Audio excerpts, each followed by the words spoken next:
Thank you for attending this talk on single source hardware software co-design. My name is Blaise Stein. This work was supervised by Professor Subaka Yalamanchili and Yesun Kim. The current focus on hardware specialization as an alternative to the end of Moore's law has enabled a proliferation of systems on chip, where we have hundreds of components in the same package. The increasing complexity of these chips has had a serious impact on the hardware verification cost, accounting to about 40% of the development cycle. The graph on the right shows how this trend has been increasing over the years as the hardware becomes more complex and the technology node also improve.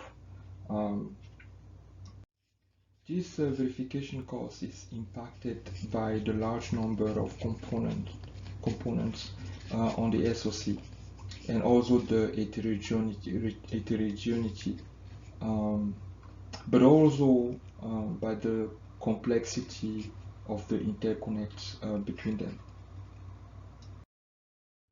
Single source hardware software co-design enable the use of a single programming language and uniform development methodology and tools.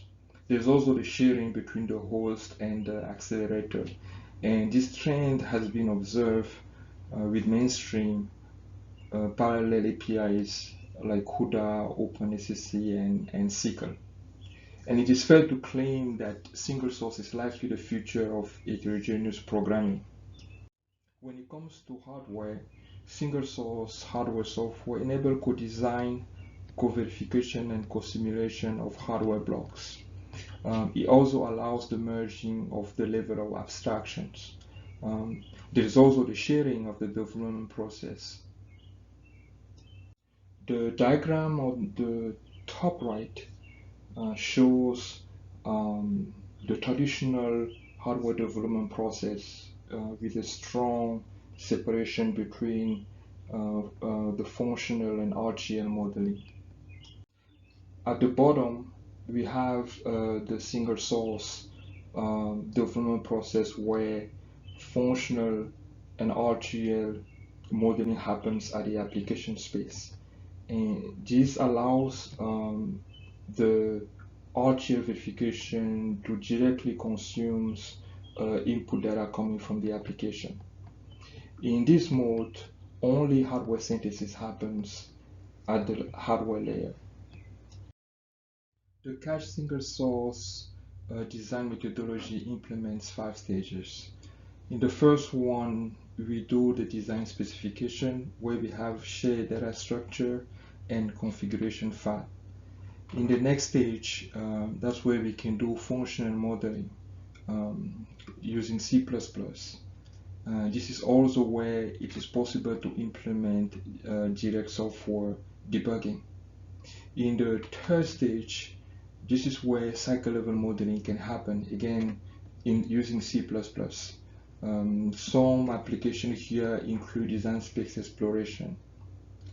In the fourth stage, that is where it is possible to do RTL modeling using C++. And an application here is for integrated simulation, for example. And the last stage is the prototyping phase. This is where it is possible to implement a wrapper in C++ with the RTL and embed that with HLS, or even embedding that with a CAS simulator as well. If you want to evaluate your design with a full system simulator like GEM5, and after that, then you are basically ready to make your chip. A unique feature of the cache framework is a feature called cross-domain type sharing, which allow the sharing of data structures between software and hardware. This is implemented using static reflection, where we maintain a translation template for all the aggregate objects in a DSL.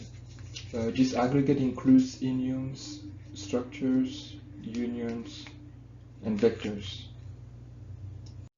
This type machining system in cache allows the support for hybrid development where RTL is mixed with HLS or CAS simulators. In our evaluation, the cache RTL simulator is 3 to 7 times faster than other mainstream RTL simulator. Speed is particularly important for cache for its hybrid mode, where we are mixing RTL and HLS or RTL and CAS, and we want to be able to run the application without too much delay. Hardware blocks implemented in cache are much more compact than Verilog and BlueSpec, but with comparable size to the G-Cell DSL. Because cache internally describes hardware in RTL, the resulting synthesis output is comparable to Verilog